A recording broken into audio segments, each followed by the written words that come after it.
আমার শঙ্করাচার্যের একটা গানের লাইন মনে পড়ছে, ভজ গোবিন্দম ভজ গোবিন্দম ভজ গোবিন্দম মূঢ় মতে সন্তাপে সন্নিহিতে কালে নাহি নাহি রক্ষতি রূপম কারণে।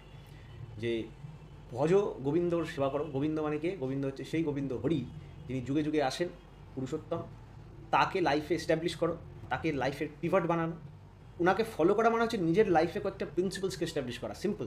নিজেকে রেগুলেট করা। আজকে যদি একটা আবিষ্কার হয়, নিম দিয়ে দাঁত মাজাটাই পারফেক্ট যদি আসে, সারা ওয়ার্ল্ডের একটা হিউজ পপুলেশন ওটা করার চেষ্টা করো। আমাদের বেসিক কিছু এস্টাবলিশমেন্ট নিতে হবে লাইফে, ওগুলো প্র্যাকটিস করতে হবে। সঙ্গে এক্সট্রা তুমি যা খুশি করো।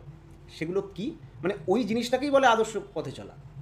এটাকেই পুরো জিনিসটাকে বলে ভজনা, সেবা।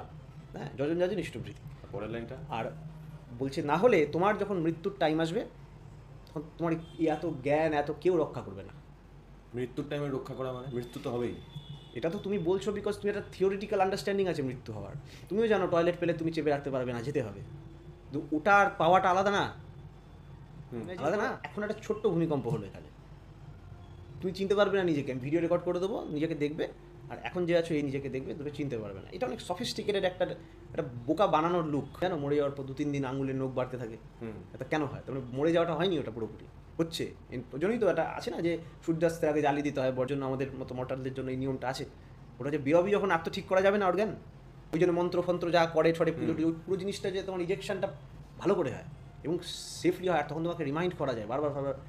তখন আমরা কোনো না কোনো বৃত্তির মধ্যে আমরা ঢুকে যাচ্ছি। ঢুকে যাচ্ছি মানে ওই ঢোকা এখনকার ঢোকার মতো না। এখন তো এইরকমভাবে আঙুল দিয়ে ঘোরানো যাবে। একদম হিপনোটিজম করে কাজ করানো যায় না। আর যারা সামান্য সাইকো অ্যানালিসিস কানে, তারাই তো কত কিছু কাকে দিয়ে করিয়ে দেবে। হ্যাঁ, আর এই যারা অ্যাস্ট্রোলজার দেখে, অ্যাস্ট্রোলজি হাত ফাত দেখে, তারা তো ওইগুলোই দেখে, বৃত্তি দেখে।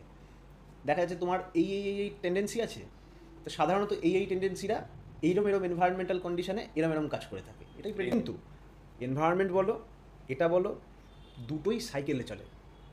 ওই জন্যের প্রেডিক্টেবিলিটি এত বেশি। আর এই সাইকেলে আসি বলেই প্রবলেম। ওই জন্য বৃত্তিকে বৃত্ত বলে। আর সংসার চক্র ওইসব মায়া ফায়া এসব বলে। হতে হতে হতে হতে বন্ধ হয়ে যাবে। বন্ধ হয় না, অন্য আরও ছোটো হয়ে যায়, খারাপ হয়ে যায়, এই হয় ব্যাপারটা। যে প্র্যাকটিসগুলোর কথা বলছি, ওই প্র্যাকটিসগুলো আমাদের প্রত্যেকের লাইফে ইনকর্পোরেট করতে হবে। শ্রী ঠাকুর খুব সহজ করে এক জায়গায় বলে দিয়ে গেছেন, মানুষ উষা নিশায় যদি নাম ধ্যান করে, সকালে উঠে নাম করে কোষে ইষ্টভৃতি করে এবং চলাফেরায় জপ চালায় নিয়মিতভাবে, তার বেকায়দায় পড়া অসুবিধা আছে। মানুষের আদত জিনিস মাথাটা যদি সুস্থ সাবুদ সক্রিয় থাকে আর চলা যদি তদনুপাতিক হয়, তাহলে সে কি করতে পারে আর না পারে তার কুল কিনারা নাই। সব এক্সপেরিমেন্টেড ফ্যাক্ট। বার্মায় নোয়াখালীতে কতজন পরখ করেছে, জেমস যা বলেছে কাটায় কাটায় সত্য।